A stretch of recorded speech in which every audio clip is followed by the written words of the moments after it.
अस्सलाम वालेकुम पाकिस्तानियों, मैं हूं प्रोग्राम ट्रेल 5 का मेज़बान फ़र्रुख नवाज़ भट्टी। और आज हम ख़ुसूसी तौर पर जो है वो बात करेंगे।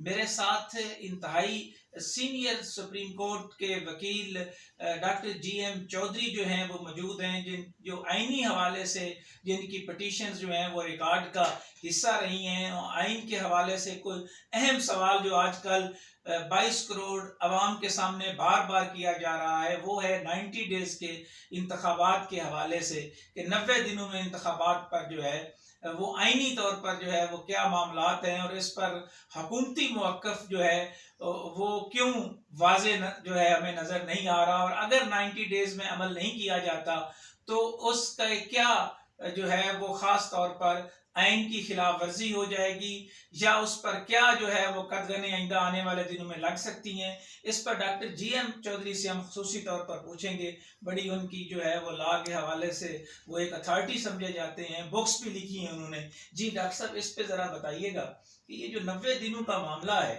ये बड़ा डिस्कस हो रहा है 90 डेज़ के हवाले से जी, के किसी भी तरह इलेक्शन डिले हो जाए और इस तरह की जो गुफ्तगू चल रही है, क्या देखते हैं?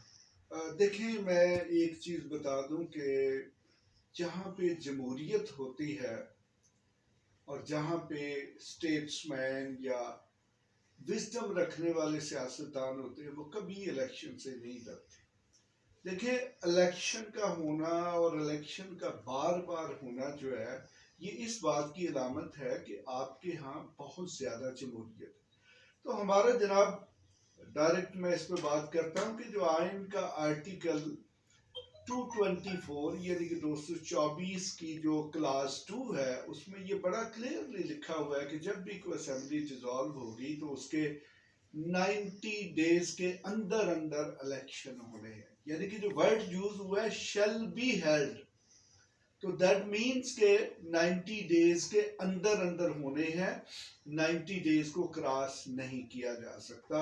आजकल बड़ी दिलचस्प बातें हैं जी, और ख़ास तौर पे मुझे इंतहाई अफसोस हुआ, कल की अखबारों में ये बात रिपोर्ट हुई कि हमारे जो मुख्तलिफ अदारे हैं उन्होंने कहा जी कि हम मसरूफ़ है। मसलन जुडिशरी की तरफ से ये रिस्पॉन्स आया जी कि हमारे पास तो केस लोड बहुत ज़्यादा है। तो सवाल ये है कि वो केस लोड क्या 2 दिन में आ गया?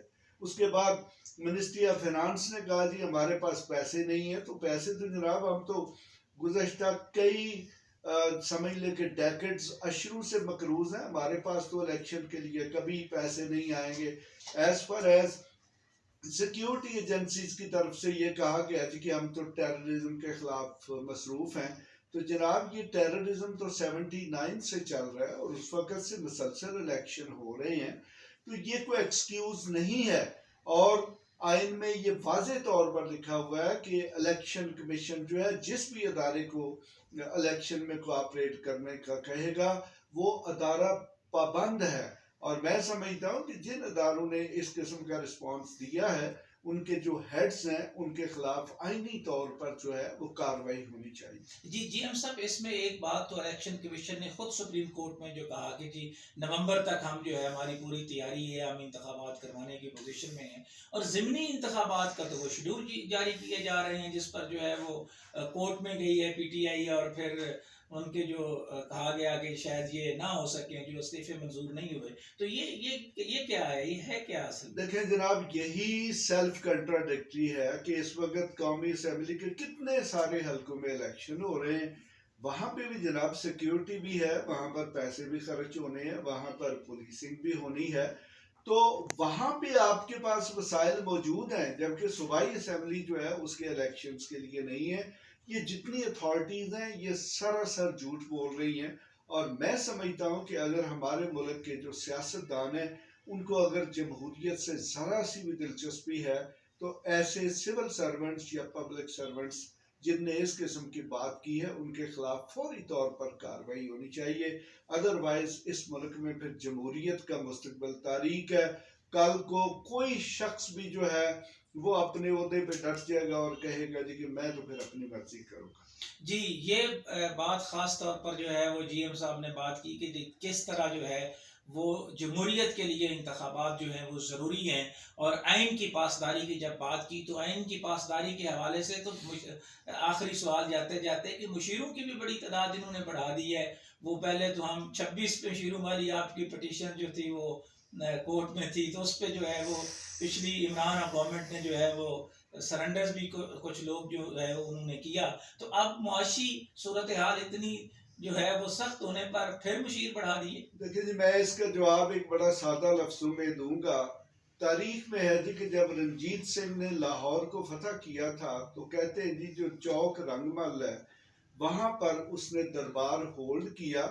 تو جب دربار ہولڈ کیا تو اس کے جو کچھ نزدیکی لوگ تھے انہوں نے کہا مہاراج یہ جو فوج ہے اس نے آپ کے لیے بڑی قربانی دی ہے، اب آپ مہاراج بن گئے ہیں، بادشاہ بن گئے ہیں، تو ان کو کچھ انعام و کرام دے. تو اس کے پاس نہ کوئی خزانہ تھا نہ کوئی وزیر خزانہ تھا. تو اس نے کہا جی کہ جاؤ پھر رنگ مال سوا بازار لوٹ لو. سوا بازار جو ہے وہ لاہور کا اس وقت بھی یہ جیولری اور یہ جو عروسی ملبوسات ہیں ان کا ایک انتہائی قیمتی قسم کی چیزوں کا بازار تھا. تو شہباز شریف صاحب بھی جب سے وزیر اعظم یا پی ڈی ایم جب سے حکومت میں آئی ہے تو انہوں نے کہا جی کہ جو بھی ہمارے یار دوست ہیں ہم بھی لوٹ رہے ہیں اور وہ بھی اس ملک کو لوٹ لیں. تو جناب یہ جمہوریت کم اور رنجیت سنگھ کا رول آج کے دور میں بہت زیادہ ہو چکا ہے. جی، سکھ عیسائی کی بات کی ہے، آئین کے مطابق عمل ہونا چاہیے. 1973 کا آئین جو ہے اس پر عمل درآمد کے حوالے سے ڈاکٹر جی ایم چودھری کی گفتگو آپ نے سنی. انہی خیالات کے اظہار کے ساتھ ٹریل 5 کے میزبان فرخ نواز بھٹی کو کوفہ مزاج شہر اقتدار سے اجازت دیں. اللہ حافظ.